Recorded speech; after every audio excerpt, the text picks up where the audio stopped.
नमस्कार दोस्तों, मेरा नाम है सचिन और आज हम लेके आए हैं एक नई वीडियो अपनी मन की बड़ा सीरीज़ के अंदर। इस वीडियो में हम बात करने वाले हैं ब्लैक फंगस। हाँ जी, आपने ठीक सुना, जिसको लेके आजकल लोगों में डर का काफ़ी ज़्यादा माहौल है।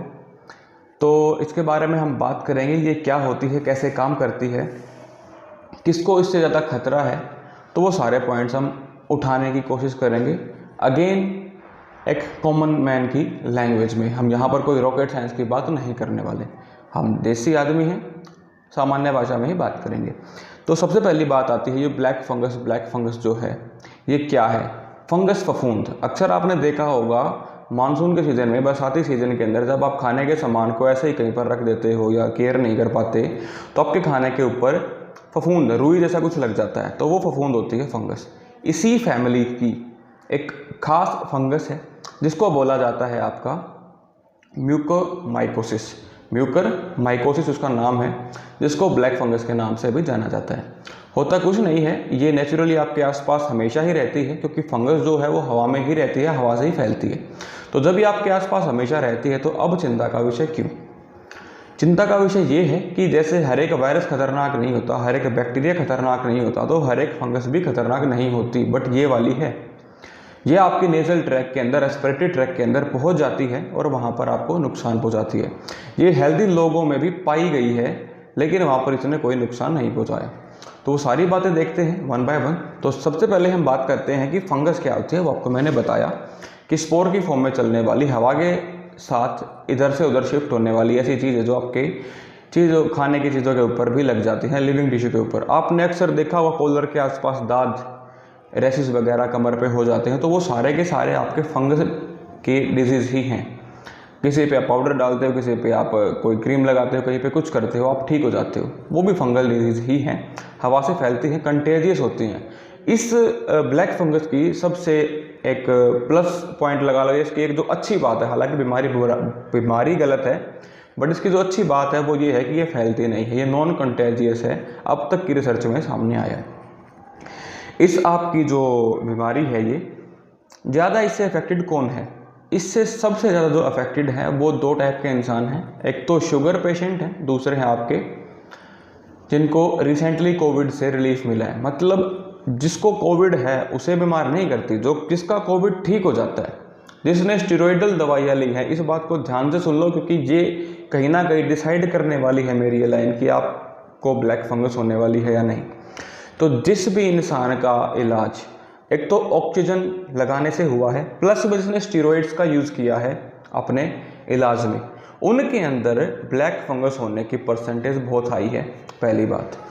दूसरी बात, अगर आप घर पे ही लेटे लेटे ठीक हो गए तो आपके अंदर उनके कंपैरिजन में बहुत कम चांसेस है कि आप कभी इस बीमारी से बीमार होगे। तो इस बात को अगर आप समझ गए तो पता लगा सकते हो कि आप सेफ हो या नहीं हो।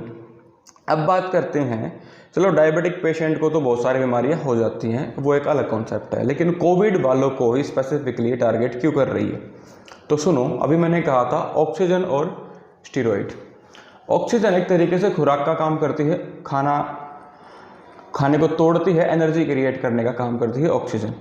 दूसरी बात, जब आप स्टीरॉइड लेते हो तो स्टीरॉइड एक ऐसे केमिकल होते हैं जो आपकी बॉडी को नेचुरल काम करने से रोकते हैं, बल्कि उसका काम खुद करने लग जाते हैं। अगर मैं आपको सीधा एग्जांपल दूं तो ये बिल्कुल वैसा ही है। अगर आप अपने छोटे बच्चे का काम, अगर आपका बच्चा 3rd 4th क्लास में है, वो काम नहीं करता है स्कूल का, और आप उसका काम खुद कर दो ताकि वो स्कूल में डांट ना खाए, तो क्या होगा? अभी आप उसकी हेल्प कर रहे हो, ज़्यादा कोई लंबा चौड़ा काम नहीं है, लेकिन कुछ टाइम बाद उस बच्चे की आदत ही खत्म हो जाएगी काम करने की, फिर आप चाह कर भी उससे काम नहीं करवा पाओगे। तो स्टीरॉइड जब हम किसी भी पेशेंट को देते हैं तो वहाँ पर उसकी बॉडी की जो नेचुरल काम करने की कैपेसिटी होती है वो ख़त्म हो जाती है। और यहाँ पर हमने क्या काम करवाया स्टीरॉइड से?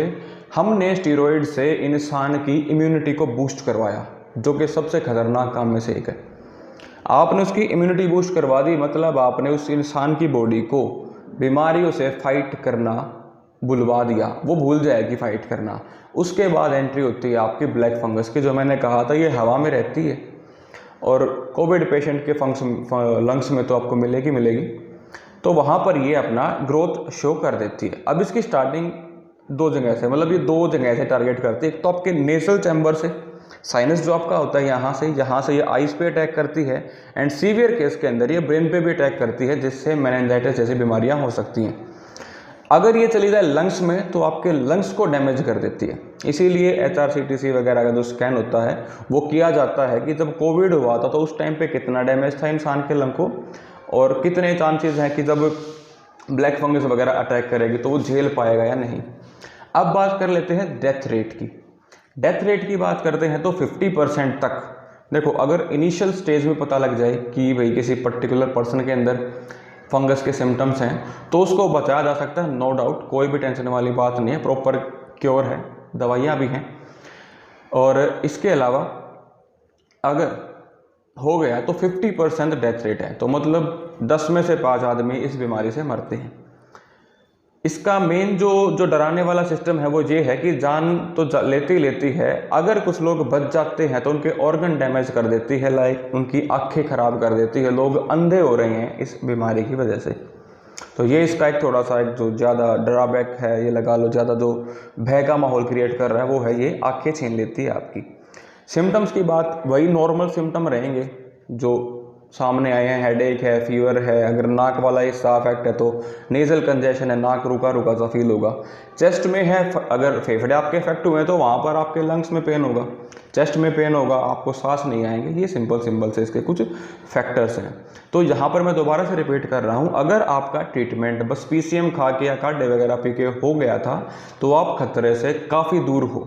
बचे हुए तो चलो नहीं है, कोई भी बचा हुआ नहीं है, लेकिन आप खतरे से कोसों दूर हो, आप आराम से घर रह सकते हो। लेकिन अगर आपने ऑक्सीजन भी ले ली थी, स्टीरॉइड्स भी आपने दबा के लिए हैं, तो आपके चांसेस बहुत ज़्यादा हैं। और ये एकदम नहीं होता, हो सकता है आपको 2 दिन रिलैक्स फील भी हो जाए आफ्टर कोविड, लेकिन फिर आपको ये हो सकता है। तो ये मेरी जानकारी थी जो मुझे मिली इधर उधर से तो क्या है, जो आर्टिकल्स होते हैं मैंने वही पढ़े हैं, कुछ रॉकेट साइंस तो नहीं है कि मैंने कोई डीप रिसर्च करी हो। तो जो भी पॉपुलर आर्टिकल्स राइटर हैं वहाँ से मैंने ये जानकारी ली थी, और यही है जानकारी भी। कुछ भी ऐसा नहीं है कि आप उसकी अफवाह फैलाओ, मारेंगे पीटेंगे, ऐसा कुछ नहीं होने वाला, कोई नहीं मरने वाला, बच जाओगे अगर आप ठीक हो तो। बस try to avoid steroidal use अगर हो सकता है तो। देखो इलाज ही इसका स्टीरॉयड है, कोविड का इलाज ही स्टीरॉयड है। अगर आप इसको रोक सकते हो तो आप इससे बच भी सकते हो। तो यही मुझे आज बताना था। अगर आपको वीडियो अच्छी लगे तो इसको शेयर करें, सब्सक्राइब करें, जिससे हमें थोड़ा बहुत मोटिवेशन मिल जाता है और लोगों को अवेयरनेस मिल जाती है। Thank you. जय हिंद, जय भारत।